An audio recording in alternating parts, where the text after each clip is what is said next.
So Crunchyroll is back with the Anime Awards, and as much as we hate it, we still hope that they choose our favorite anime as the Anime of the Year. And with that being said, this video will be my thoughts and my predictions for this Anime Award, and I hope that this video comes out before April 15th so that you guys can enjoy this video more better way.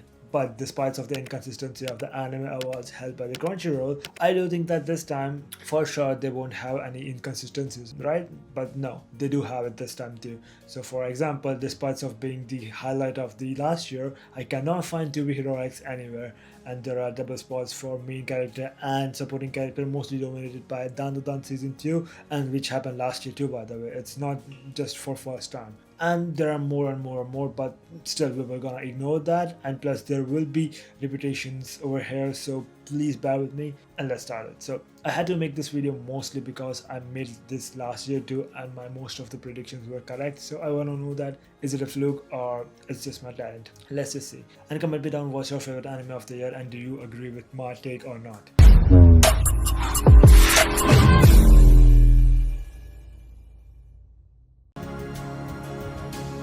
Okay, so starting with the best animation, and honestly I think that all of them were the great animation, but Gachiakuta and Solo Leveling Season 2 will be both at the last spot for me. And after that it's Takopi's Original Sin, and I'm not saying that those were bad, it really made me cry and it were really great shows, but honestly My Hero Academia's final season was at another level, and although when I look back I hardly remember anything except the All for One versus Bakugo and the All for One versus Deku, and that's all, but which is certainly a highlight of the season. It's not that good, but still. And don't be surprised if Dan season 2 wins in. The cinematic shots and the fluid animation which makes anime so immersive that it feels really like you are experiencing it. But still, One Piece had an advantage over here. It used to be a weekly anime and the animation was still top notch. It was a peak. And every single episodes were really good, like Kuma's backstory, Rob Lucci versus Luffy, and 5 Gorosei battle. It was absolute cinema. Or maybe that's just my personal bias, but I do believe that One Piece should win this one. Anyways, moving on to the best background art, without wasting time I will just say City the animation, and other 5 are nowhere near to it. Everything feels alive and is cozy, and I really recommend you to watch it just for animation. It's really good. And best character design, I have to give to Gachiakuta because I believe that this anime is made as the successor of Bleach in terms of character design, and I'm not gonna lie, my whole TikTok feed is full of Gachiakuta cosplayers and background scores. Speaking of background score, as much as I love Gachiakuta and Demon Slayer, I have to say Chainsaw Man deserves it because it was peak from start to the end and pulls into the fight. It was perfect, and I love Chainsaw Man so much that I think that it will also win the best anime song too, which is none other than Iris Out, without a doubt.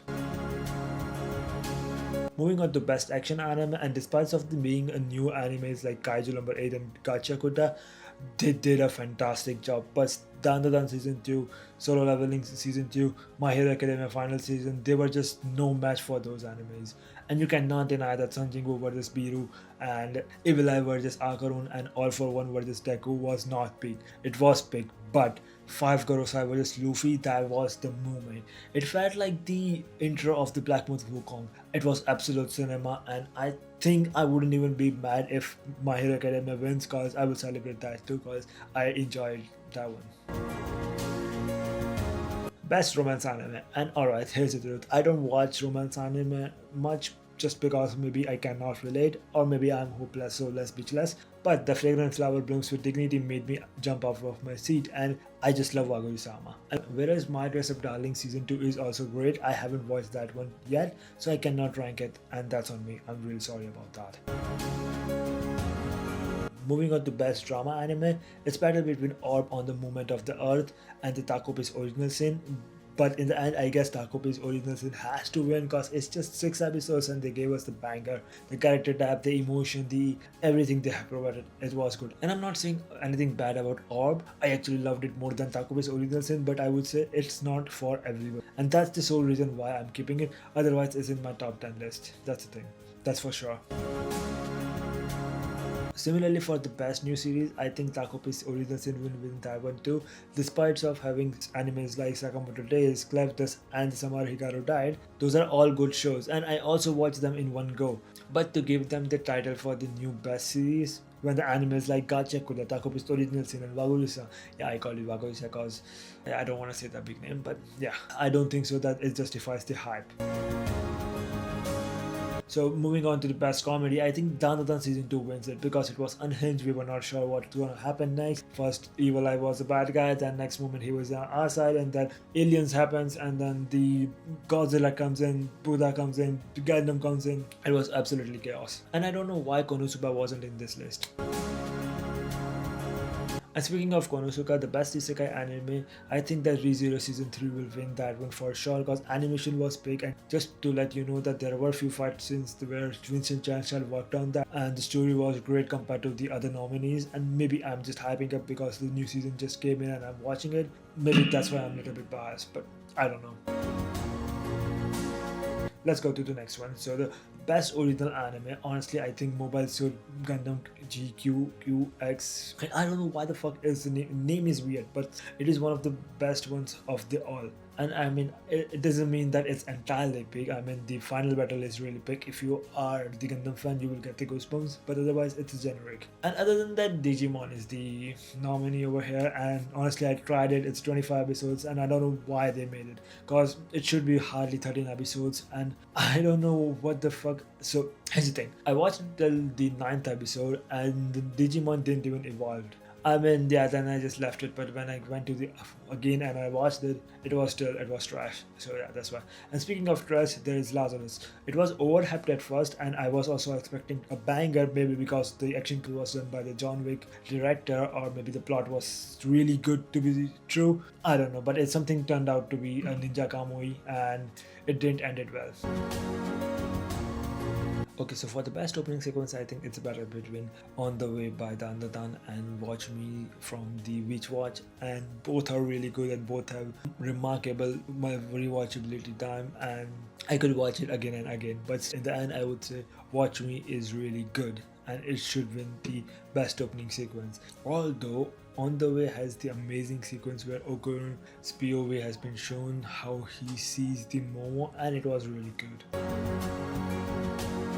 But whereas we go to the ending sequence, My Hero Academia ending by the studio Bones easily wins. The outro itself is a recap of the important moments happened in the past seasons, and they made it with the love. I mean, really, it wasn't underwhelming, it was perfect and cozy, and I loved that one.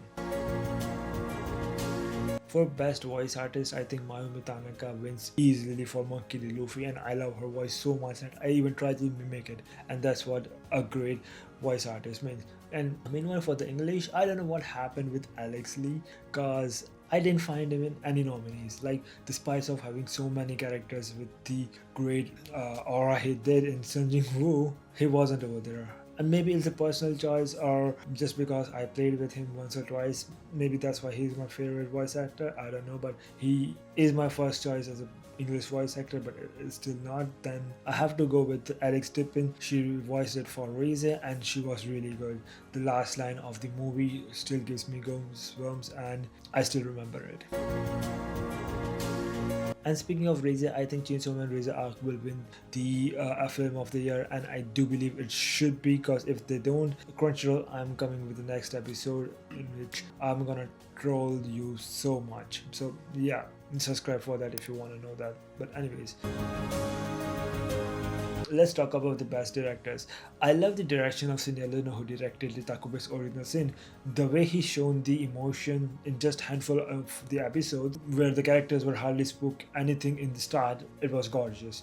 And the tone control of Fuga Yamashiro and Mabel Gangora, and I know I'm massacring the name, sorry for that thing, but still, like, they really know how to shift the tone from funny to serious to romantic, and it was really remarkable.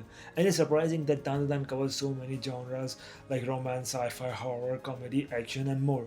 And maybe that's the reason why it works. But somewhere in my heart, I still believe that Shinran Lino should win this one. Let's move to Best Slice of Life. All are the great nominees, and unfortunately I haven't seen My Dress Up Darling Season 2, so I cannot just rank it blindly, right? But my brother has seen it, and these are his words. But he says that the cosplay, the everyday romance, and the warm character moments make it a slice of life anime. And he also thinks that it is better than Waguri-sama, like, which I would deny it, but for now I have to take his words. Best continuing series, and we shouldn't even talk about this, it's gotta be One Piece. But I do think that My Hero Academia could win this one because it's his final season, so maybe, but fingers crossed for One Piece. Best main character, Sun Jin-woo, no brainer. He is literally the only character everybody knows it in that anime. The best supporting character, I guess, is Bakugo, because when I try to remember the final season, Bakugo is the one of the most prominent character in whole season and maybe whole series, I guess, if I say so. Or maybe it's just because I love Great Explosion, Murder God. Maybe, I don't know. Moving on to the character must protect at any cost, it should be Waguri-sama. No comments on that one. But let's talk about the last one. Last but not least, it's Anime of the Year, and it's gotta be My Hero Academia final season. I mean, come on, it was peak. It had all the action, it had the emotion, the stakes were high, and they didn't disappointed. What else we wanted? Like, it was pure adrenaline. And that's it for today. So thanks for watching this video. If you are here, see you in next video. Sayonara.